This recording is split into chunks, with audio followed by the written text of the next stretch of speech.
Still reeling from the row surrounding the release of the man jailed for the Lockerbie bombing, the British Prime Minister has now changed his stance to support compensation claims against Libya by IRA victims. But with Tripoli already rejecting this move, what will it mean for the growing business links between the two countries? This is Inside Story.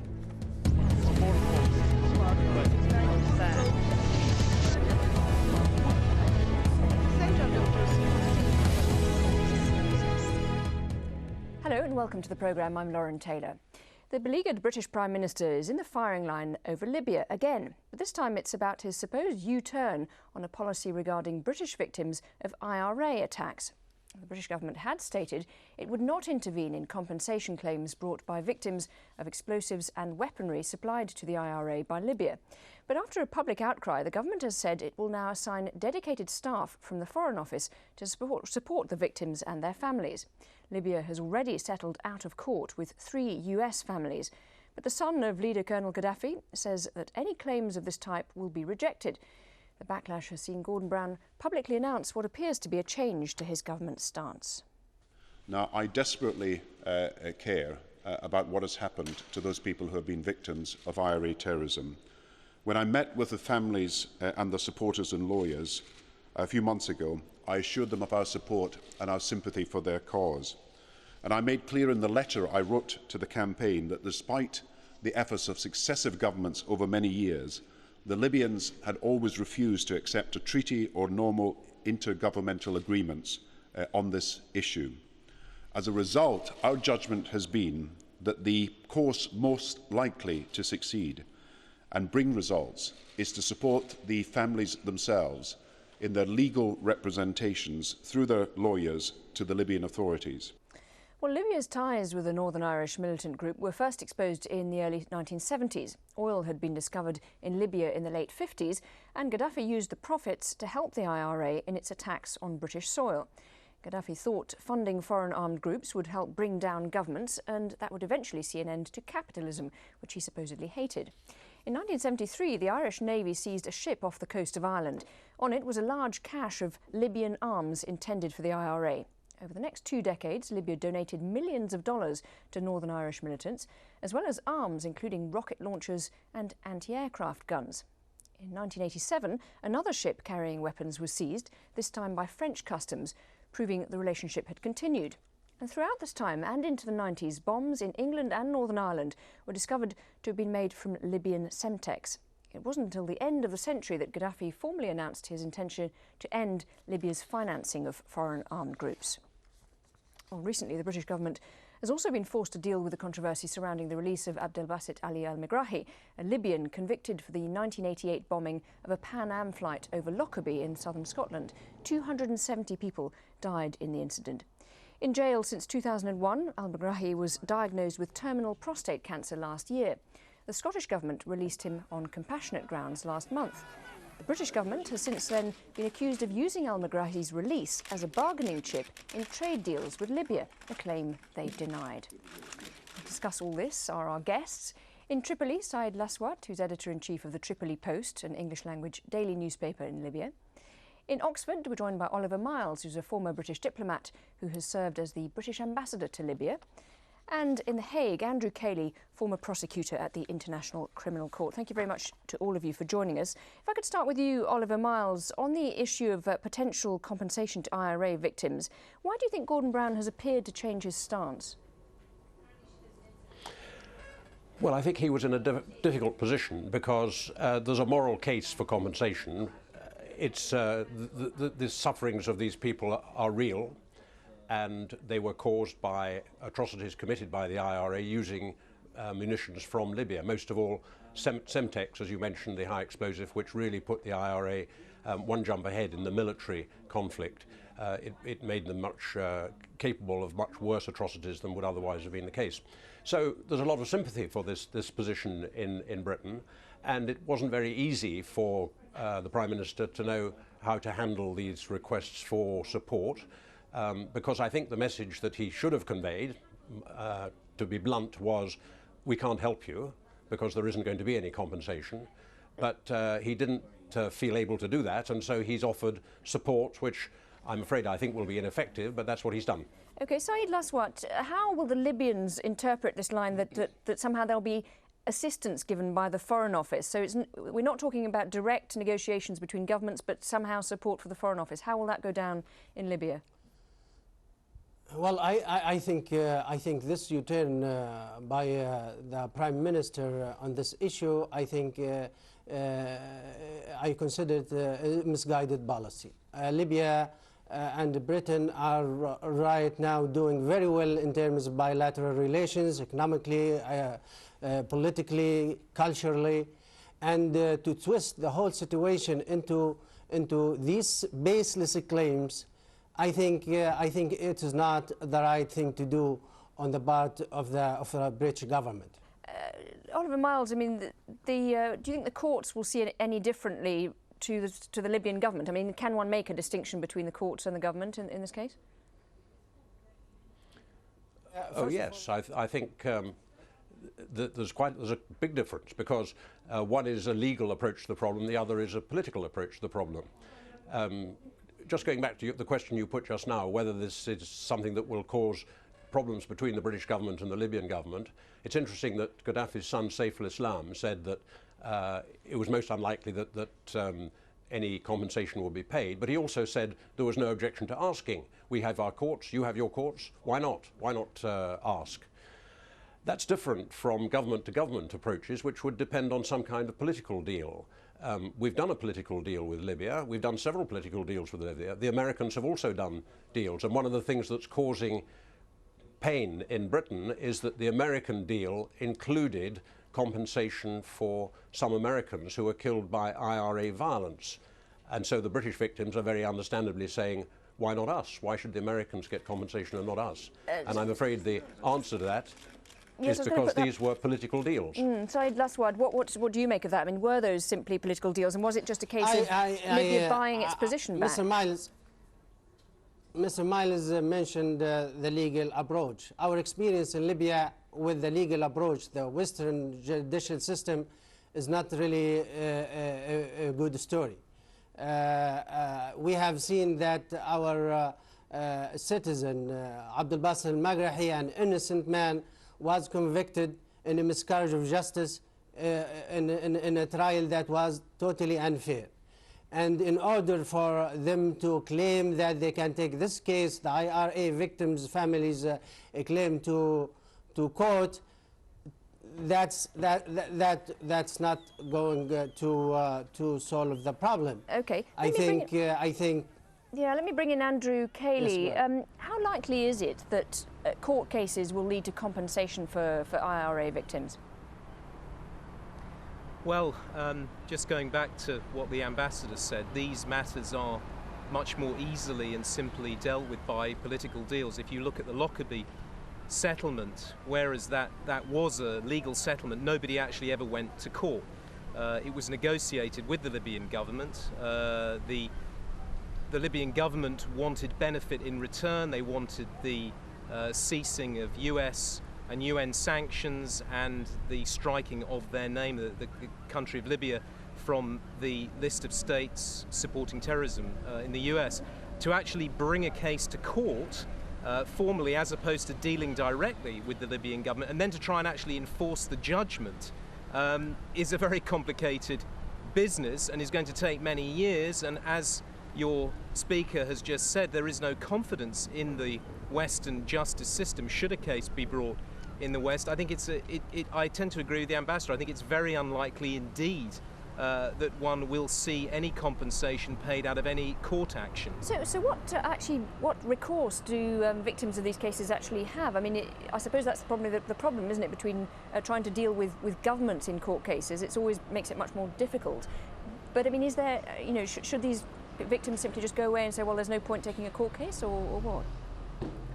Well, ultimately, as I just pointed out, in my personal legal opinion, the most effective manner of dealing with these kinds of cases is in the form of the negotiations that you saw take place during the Lockerbie case, because it's fast, relatively fast. In terms of actually bringing legal action, first of all, you have to find a forum in which you can issue legal proceedings. against Libya, and then, as I've said, you've got to actually enforce that particular. If you are successful, you have to enforce it. I mean, I would also point out here, in particular, is whilst it is true that Libya actually provided explosives and ammunition to the IRA, and you've been through that information already, people that were victims of IRA violence have got to actually demonstrate that the particular ammunition or weapons or materials that were used in the particular episode in which one of their loved ones was either killed or injured is actually linked to the Libyans. And I think that's going to be extremely complex. It may be that that information is available to the British military intelligence, but I'm not so sure that information is going to be easily available to the claimants' lawyers. Okay, let's look at a little bit of the background to this before we continue our discussion. In response to the 1988 Lockerbie bombing, Britain imposed trade sanctions against Libya, which were eventually eased in 2004. Since then, trade between the two countries has been increasing. Relations improved further in 2007 when the former Prime Minister Tony Blair visited Libya. At the start of this year, trade between the UK and Libya was already up by 48% compared to the same period in 2008. Britain mainly depends on Libya for its oil. British Petroleum launched a $1.3 billion gas exploration programme last year. BP also signed a deal to drill its first Libyan well in more than 30 years. British retailers, some already in Libya, are expected to expand. And in addition, British pharmaceutical companies like GSK and AstraZeneca could also benefit. Well, Libya was at odds with the West throughout the 1980s and the 1990s. Indeed, when Gaddafi came to power in 1969, he expelled US and British forces from their bases and vowed to act against any form of colonialism or imperialism by supporting liberation movements. But all that changed in 1999, when Libya took responsibility for the Lockerbie bombing, a move that allowed Libya back into the fold of the international community. In 2003, Libya announced it would abandon efforts to develop weapons of mass destruction and allow inspectors into its facilities. Western leaders then flocked to Libya and declared it was no longer what they labelled as a terrorist regime. The US, the EU and the United Nations lifted their respective embargoes, and in 2004 a US embassy was established in Libya. Coming back to Oliver Miles, just to go back to the al-Megrahi case, which seemed to kind of blow up very much in the government's face, it seemed that their denials that this was in any way linked to trade didn't somehow make the whole row go away. Do you think that trade was at the heart of it? First of all, let me say that your summary of the past is, of course, open to a lot of comment and criticism. I'd like particularly to focus on what you said about 1999. You said that all this changed in 1999. Well, in fact, relations between Britain and Libya changed fundamentally in 99 because that was the year that we re-established diplomatic relations. But that wasn't the beginning of the process. The agreement by the Libyans to abandon their support for the IRA came before that, and that's why, or one of the principal reasons why, the British government agreed, as I understand it, to the establishment of diplomatic relations. Coming to your question about whether Megrahi's release was linked to business deals, I don't think there's any evidence that that is so. Of course, people always say, oh, well, Libya's an oil country, Britain is doing business in Libya, there must have been a deal. Libya is indeed an oil country, and Libya is selling its oil throughout the world. It sells its oil to everyone, every potential buyer in the world market. Britain is present in the Libyan market, BP is there, ExxonMobil is there, Eni, the Italian state company, is there. Practically every serious international oil company in the world has been trying to get into Libya. There's nothing particularly British about this. And Andrew Cayley, would you agree with that assessment? No, I don't agree with that assessment at all, because I think that if you look at what's been said by various ministers, it seems to me suspiciously coincidental that massive contracts were being negotiated and were subsequently negotiated at the time of the discussions about the release of al-Megrahi. And whilst it is probably true to say that there was no express linkage between the two issues, I'm quite certain that there was a nod and a wink about these matters, and that certainly the Libyans would look much more favourably on British commercial contracts if they got their way over the al-Megrahi issue. Saeed Laswad, what's your view from Tripoli over whether that influenced the decision? I think this is beside the point here. I think you are focusing on the IRA claim, victims' families' claim on on whether Libya would claim on to pay Libya compensations. What I am saying is that Libya has nothing to do with although we are sympathizing with these victims, Libya has nothing to do with what the IRA did or did not do during their struggle for liberation from British oppression. But didn't the Libyan government itself admitted that the Libyan government itself admitted that there was involvement, and that's why there was. But we know that. But everybody knows that there are 45 million Irish Americans who sympathized with the IRA, who provided funds for them to support their struggle.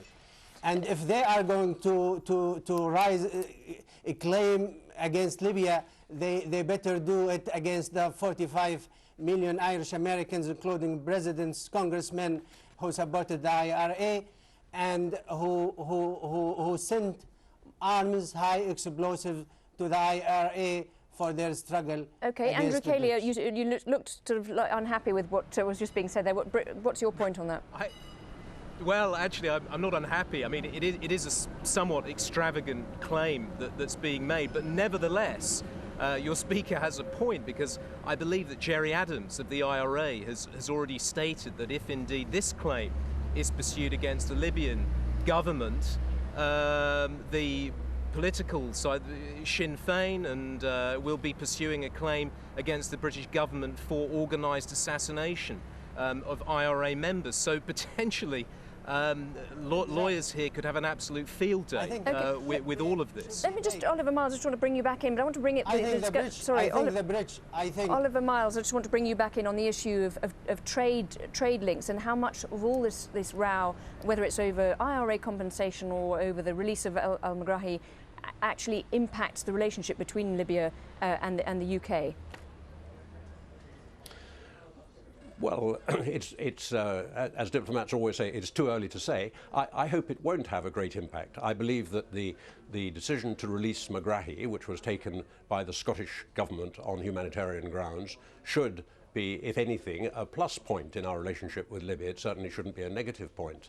I hope that will prove to be the case. Unfortunately, in Britain it became such a controversial issue, mainly because I think of the hostility between the United Kingdom government and the Scottish government, that it was blown out of all proportion.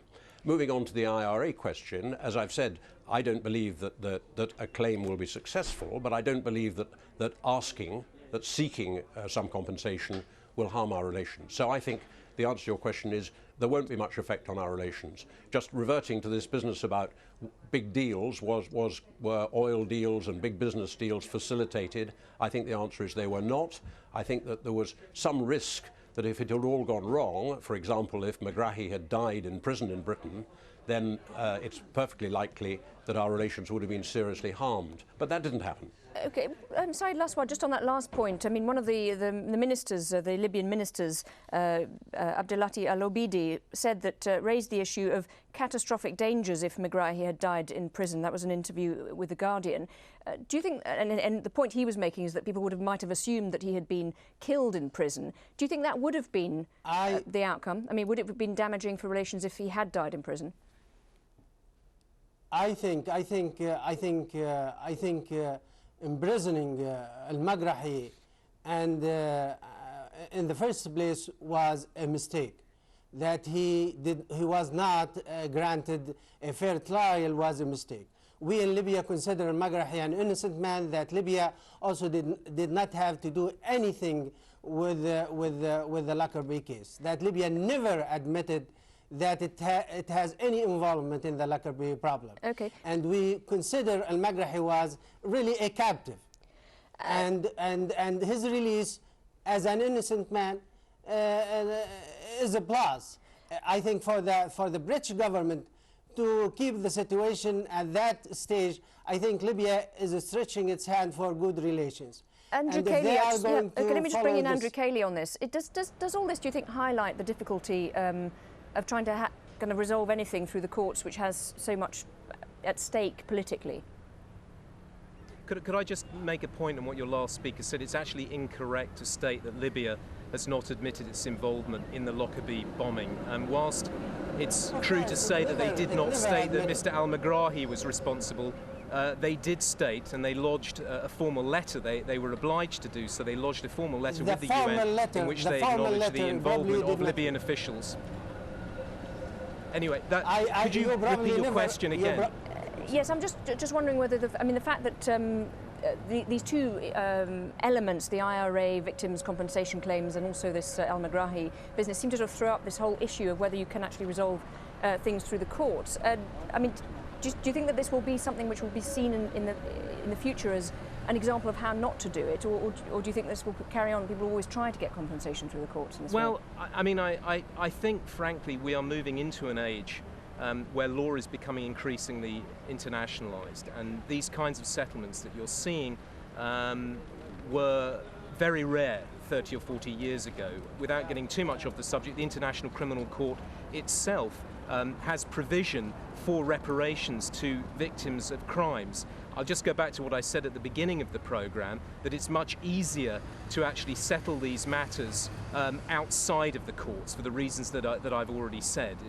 It's far better, as in the Lockerbie case, where it was negotiated by a large American law firm, and the Libyans basically openly and willingly negotiated a settlement. To go through the courts, first of all, as I've said, you've got to choose a venue where you actually start the proceedings. Then, when indeed you get a judgment, you've got to enforce it somewhere. Okay. And as we've already heard from the Libyans, from Gaddafi's son, they're not prepared to make a settlement. Okay. So you've got to address that problem. I'm just going to stop you there, and we're unfortunately running out of time. But Saeed Laswat, I just want to bring you in briefly here. At the end of all this, do you think that the relations between Libya and the UK are damaged? I mean, could Gaddafi do something strange, like throwing out BP, or are you expecting things to just blow over? First of all, that Gaddafi does not do things strange, and that we have been following a very realistic course in our relations with the British.